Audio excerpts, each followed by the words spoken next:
Bom, eu sou lá do Instituto de Energia e Ambiente da USP, é um instituto independente, ali a gente trabalha com as temáticas energéticas e também tem um vínculo com o nosso Centro de Inovação do Gás. Esse Centro de Inovação do Gás foi criado ali recentemente com o apoio da FAPESP e da Shell. A gente tem trabalhado mais com temas de gás natural, CO2, biogás, biometano, etc., e hidrogênio. E está faltando ali a vocação GLP. Estamos convidando aí todos os parceiros da indústria a se aproximarem do nosso centro de gás, porque ali nós temos uma vocação de falar de gases como um todo, e eu acho que está faltando ali uma participação da indústria, do GLP, né? A minha fala aqui vai ser bastante focada na contribuição, na tomada de contribuições 7 de 2018, né? Já falamos um pouco, o Helder já deixou claro aí que o instrumento de TPCs é novo, é interessante, tem que tomar cuidado de não exagerar. Acho que o Helder colocou bem isso, mas também deixo aqui uma criticazinha, também um pouquinho de cuidado também na formatação do texto, né? Essa tomada tinha lá umas confusõezinhas, tipo uns copy-paste que vinham de uma outra tomada, que tornava difícil a gente entender o que a ANP queria ouvir, né? Então, tomou talvez um pouquinho de cuidado também na formatação do texto, mas depois de olharmos e discutirmos, afinal de contas, o que a ANP quer ouvir, nós decidimos pelos temas que eu vou mostrar logo em seguida, e fizemos a nossa contribuição acadêmica, com o olhar da academia, e acabou sendo até um texto bastante longo, quase deu uma dissertação de mestrado ali, a nossa contribuição, né? Os temas eram esses, né? A questão do enchimento fracionado, a questão do enchimento remoto, que aparecia dentro do enchimento fracionado, mas aqui eu vou dividir, porque eu acho que ela traz discussões à parte, e depois a comercialização do GLP em recipientes de outras marcas. Essas eram as temáticas dessa tomada, né? É sobre elas que eu vou falar. Então, vamos lá. Cada item aí é um dos 3 temas, um pouquinho de introdução geral, um pouquinho de discussões finais, considerações gerais. Bom, considerações gerais, o Helder colocou bem aqui, os diretores da ANP também colocaram, né? O GLP é um bem essencial, é um bem que é o energético de maior penetração do país, de longe, né? Afeta todas as famílias praticamente do país, afeta, sem dúvida, todas as famílias mais carentes do país, né? Consumidoras, que diretamente ou indiretamente chegam no órgão regulador e pressionam o órgão regulador para que ele busque compensações, que ele busque políticas públicas e de regulação compensatórias para essa perda de poder aquisitivo de um brasileiro que está mais pobre para consumir energia, né? E o órgão regulador é sensível, e é bom que seja. Nós vimos, um ano atrás, o que deu no mercado de diesel. Então, é bem bom que o órgão regulador e os formadores de políticas públicas estejam conscientes desse desconforto, e estejam procurando soluções de compensação. Acho que essa é o grande guarda-chuva dessa tomada de posições e de opiniões, né? Dessa tentativa de mexer nos mercados. Agora, mudanças regulatórias na área microeconômica, que é disso que a gente está falando, né? Aparecem aí como tentativas de compensação de mudanças macroeconômicas, que nem sempre é fácil, e eu diria até aqui, já antecipando uma das conclusões, talvez seja impossível você compensar totalmente as perdas macroeconômicas de um país que empobreceu com mudanças regulatórias para aumentar a concorrência. Você não vai conseguir reduzir os preços de forma similar. O impacto microeconômico é muito menor do que o impacto macroeconômico aqui. E, ainda por cima, casa com a questão das novas políticas de precificação da Petrobras, que procura agora dar à empresa o alinhamento à paridade internacional mais dia a dia. Quer dizer, a Petrobras não quer mais fazer o colchão protetor da sociedade, que era a nossa política de preços desde 97, quando foi criada A ANP, quando foi aprovada a Lei do Petróleo de 97, que já se falava de paridade internacional, mas nós fizemos uma paridade internacional suja, que eu chamo. Quer dizer, não no curto prazo, no dia a dia, mas sim seguindo grandes tendências. Eu fiz um levantamento histórico para o diesel, para a gasolina, o que isso deu desde 97 para frente. A Petrobras ganhou um pouquinho a mais do que talvez devesse, mas nada que fosse um escândalo. A Petrobras fez bem o papel de colchão, de segurar preços quando lá fora está acelerando demais, e segurar o preço para cima quando lá fora está caindo demais. Ela não quer mais isso. Isso expõe a empresa a conflitos infinitos, isso inviabiliza privatizações do refinador, porque o refinador público ainda pode fazer isso, mas o refinador privado não quer fazer isso, né? Então, a política de preço tem tudo a ver com as discussões que nós já tivemos, e aí acho eu que as questões microeconômicas do mercado específico de GLP se decidem não tanto por essas discussões que nós vamos ter aqui, mas mais pelas grandes decisões que estão lá em Brasília. A privatização das refinarias tem um impacto muito maior. A privatização desse companheiro aqui tem um impacto muito maior. O que a gente quer desse companheiro aqui? Queremos privatizá-la como um grande player ou poderíamos transformar a Liquigás em 3 empresas do porte médio, que aumentaria muito a concorrência, como a gente está propondo, né? São coisas possíveis, que se decidem mais em Brasília do que aqui, nessa nossa discussão aqui. E mais além, saiu hoje no jornal, está saindo toda hora, o governo está querendo mudar a precificação do gás natural e baixar o preço do gás natural. Sei lá como, ainda não está muito claro. Mas isso vai influenciar a concorrência aqui, né? O gás natural compete com o GLP e com políticas de subsídio que venham a ser implementadas, ou de incentivo no mundo do gás natural, vai ter impactos aqui. Então, talvez, antecipando mais uma conclusão, nem seja a hora de a gente avançar muito com essa discussão. Porque o que vem de cima para baixo são muito mais dominantes, muito mais importantes, e talvez essa discussão precisasse esperar, pelo menos aí 1 ano ou 2, para a gente saber em que quadro geral a gente vai discutir isso aqui, os temas que nós estamos discutindo aqui. Mas vamos falar deles, afinal, fui convidado, né, me pagaram a passagem para eu vir aqui para eu falar deles, vamos falar deles, né? Vamos lá, discussões sobre o enchimento fracionado de recipientes. Primeiro, é importante, a indústria está aqui, mas muitos não são da indústria, é importante reconhecer a importância da densidade, né? Puta, quanta energia tem ali, num botijão, num recipiente de GLP? É uma quantidade de energia impressionante, né? Então, o que está contido ali no GLP é mais do que a energia que se consome, está contido ali segurança energética, confortos. Quando eu compro um botijão de gás, eu compro isso. Isso são valores, né? Infelizmente, o consumidor brasileiro não quer pagar por isso agora, não tem condições de pagar por isso. Então, vem, naturalmente, a ideia do enchimento fracionado ou parcial. Quer dizer, então, vamos dar menos gás. Já que eu não posso pagar por ele, vou dar menos gás, né? Flexibilizar a decisão de compra do consumidor. E o que houve aqui? Aqui. Grandes inconvenientes disso. Grandes distribuidoras operam com tecnologias sofisticadas, modernas, para encher botijão até o limite. Você mudar isso, talvez leve a ineficiências na logística presente hoje, de enchimento. O enchimento hoje é moderno, eficiente, é de baixo custo, para encher completamente.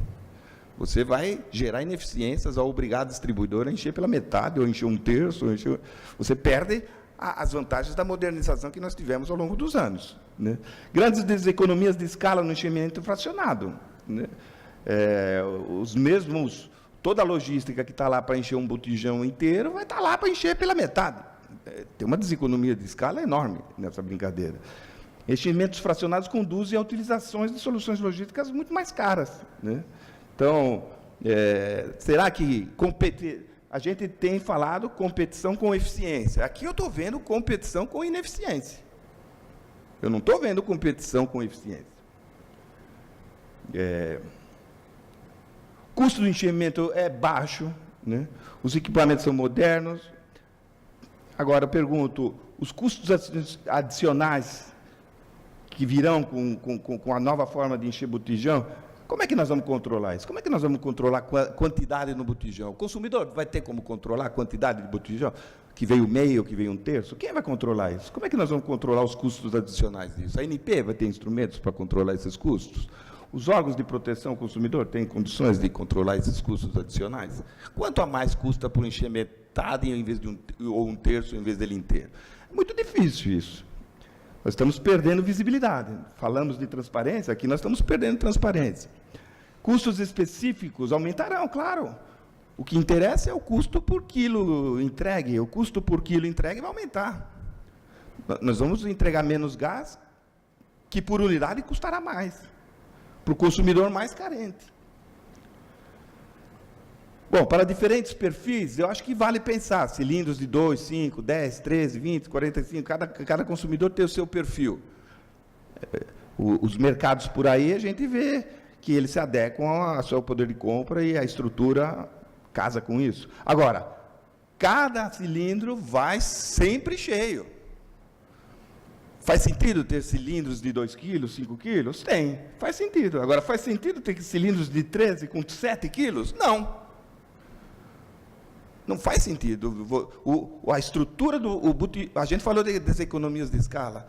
O maior poder de deseconomias de escala está no botijão, nessa estrutura do botijão. E como trabalhamos com estrutura, com botijões de aço, basicamente é aço, que nós temos aí, hoje já tem um problema termodinâmico a justificar. A gente leva muito aço com pouco gás. Nós vamos levar ainda mais aço com menos gás. Então, é uma questão de termodinâmica aí também. Então, não estou vendo a busca pela eficiência.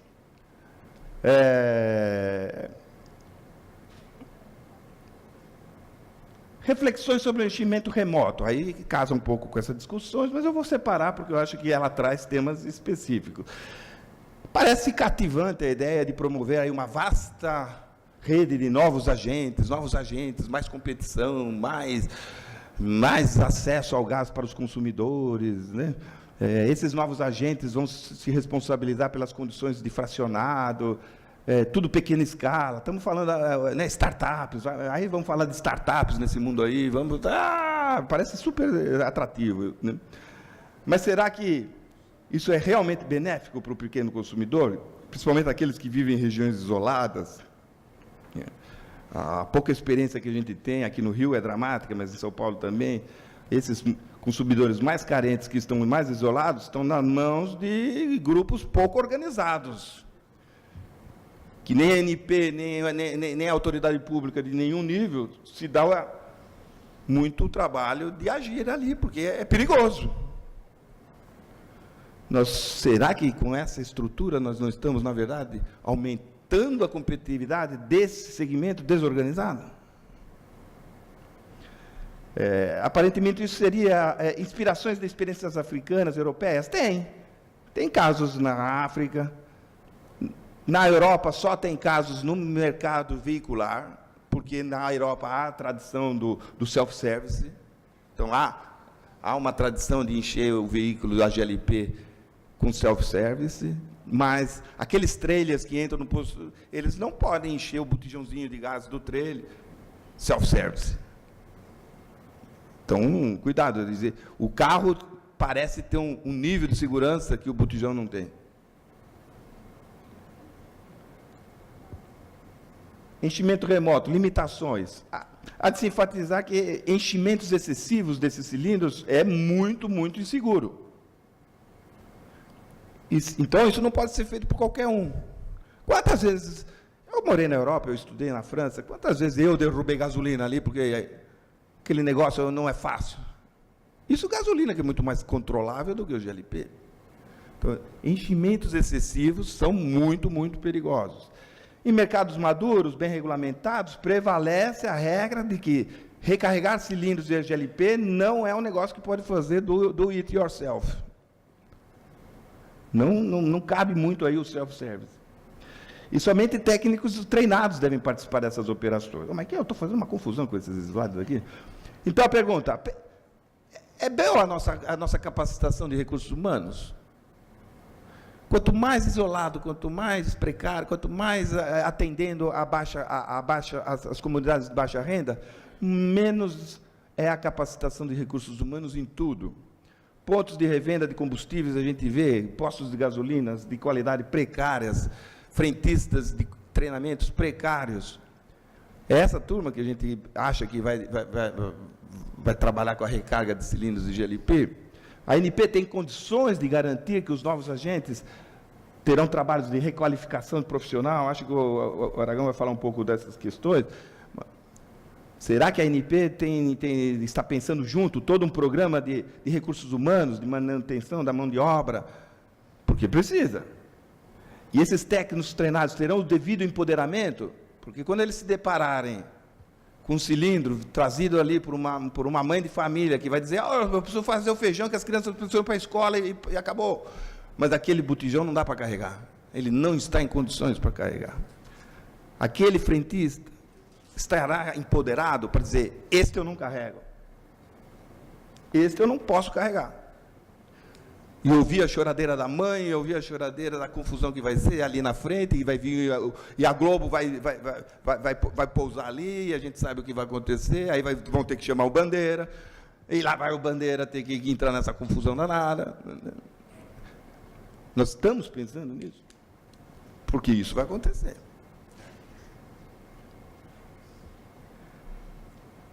Comercialização de GLP em recipientes de outras marcas. Vamos falar um pouquinho delas agora. É que quando eu mudo para o item, ele pula, né? Agora que eu entendi. Aqui é o conflito de mais flexibilidade com maior responsabilidade. E aí eu acho que já foi discutido bastante de manhã, mas a propriedade dos cilindros, né, são condições, e as condições de reabastecimento, eles são os temas que impactam a segurança. Então, as experiências internacionais são diversas, é verdade, tem países que as pessoas são donas dos seus cilindros, tem países onde isso é proibido, tem de tudo. Quando a gente abre os estudos da World LPG Association ou do Banco Mundial, a gente vê que há experiências de todo tipo ali. Mas sempre deve ficar bem clara quem assume as responsabilidades pela manutenção, reparo, eventual substituição dos cilindros. Então, a pergunta é, junto com essa eventual mudança de mercado que a ANP está querendo patrocinar, tem que vir claramente como é que vai ficar agora a questão dessas responsabilidades. Se não falarmos disso, é muito perigoso mudarmos a estrutura atual, porque a estrutura atual está funcionando bem. E foram avanços de vários anos em que a gente conseguiu organizar uma situação de mercado que já foi bem mais caótica.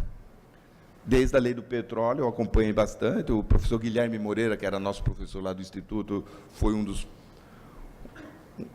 Quando ele foi para a ANP, ele capitaneou um pouco essas discussões, eu acompanhei bem como colega, foram mudanças bastante sensíveis, levou muito tempo para adaptação, mas chegamos numa situação que está funcionando bem. Então, abandonar uma situação que está funcionando bem por uma nova situação, sem antes garantir que essas questões da responsabilidade pela manutenção, reparo e substituição eventual do cilindro esteja bem definida e bem azeitada, eu acho que não vale a pena. Como será regulamentada a autorização de recarga dos cilindros? Também é um tema que precisa vir junto. É que, de vez em quando, eu clico aqui. Você não quer puxar para mim? Mais um, por favor. Agora foi. Cilindros não apropriados aumentam o risco de vazamentos, devem ser recarregados? Não, devem ser substituídos. A integridade física é condição imperativa. Aqui nós vamos ouvir o nosso representante dos bombeiros. A qualidade dos cilindros é fundamental nessa brincadeira aqui. É o grande ponto de risco que nós temos ao longo de toda a cadeia. E é o ponto de risco que entra dentro do consumidor. E tudo de lá dentro do consumidor estará comprometido, e, além do mais, o consumidor não está consciente dos riscos. Então, quais serão as normas? Você tem que eliminar o risco antes do consumidor. Não pode esperar que o consumidor ali fique preocupado com essa questão. Então, manutenção da integridade. Além disso, a propriedade do cilindro influencia a cadeia de responsabilidades, claro. Hoje as empresas são responsáveis e são proprietárias, e as marcas e as cores dos cilindros, isso embute as linhas de responsabilidade. Como é que uma Ultragaz, uma Liquigás, uma das grandes distribuidoras, vão se responsabilizar por um cilindro que elas nunca viram passar pela frente? Por favor. A permutabilidade dos cilindros hoje leva a situação hoje, digamos, radical, né, de que não podendo encher o cilindro de outras marcas, então aí nós temos custos logísticos adicionais, inibe a entrada de novos agentes, inibe a maior concorrência. Talvez sim. A regra hoje que prioriza a segurança, ela inibe a concorrência um pouquinho, sim. Acho que sim. Isso precisaria ser calculado. Quanto que esse ganho de segurança inibe aumenta de custos adicionais, os tais custos de transação, né? E aí, então, já estourou meu tempo, eu vou pular direto para as conclusões, por favor. Discussões finais. Bom, novos sistemas regulatórios têm o objetivo legítimo e prioritário de promover maior concorrência, reduzir os efeitos da concentração. Acho que a ANP está no seu espírito legítimo, o regulador está lá para pensar nessas coisas. Ainda bem que estão pensando e estão ouvindo, né? Como o Helder falou, é bem bom que estejam ouvindo. No entanto, essas discussões, com esses instrumentos, eu acho que nós nos deparamos com uma situação de trade-off aí entre segurança e concorrência, que eu preferiria apostar na segurança. Não me parece que nós estejamos preparados e não me parece que esses sejam os instrumentos.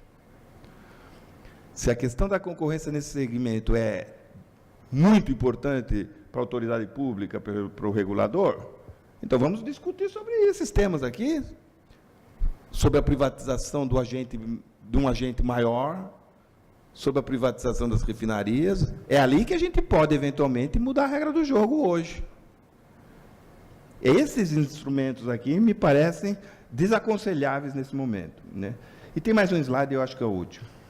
Apesar desse arcabouço da fiscalização estar bem consolidado, e a gente ouviu a história realmente invejável, praticamente todos os nossos países vizinhos aqui reconhecem o histórico regulatório da ANP nesse segmento, aplaudem, a ANP sempre foi muito proativa, sempre trabalhou junto com a indústria, sempre pensou na construção de um mercado mais legal, e conseguiu-se, né?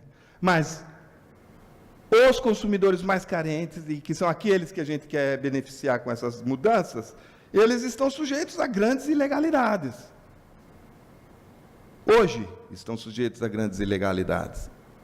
E lá a ANP não tem agido. E lá o Ministério Público não tem agido. E lá as pessoas têm medo de morrer.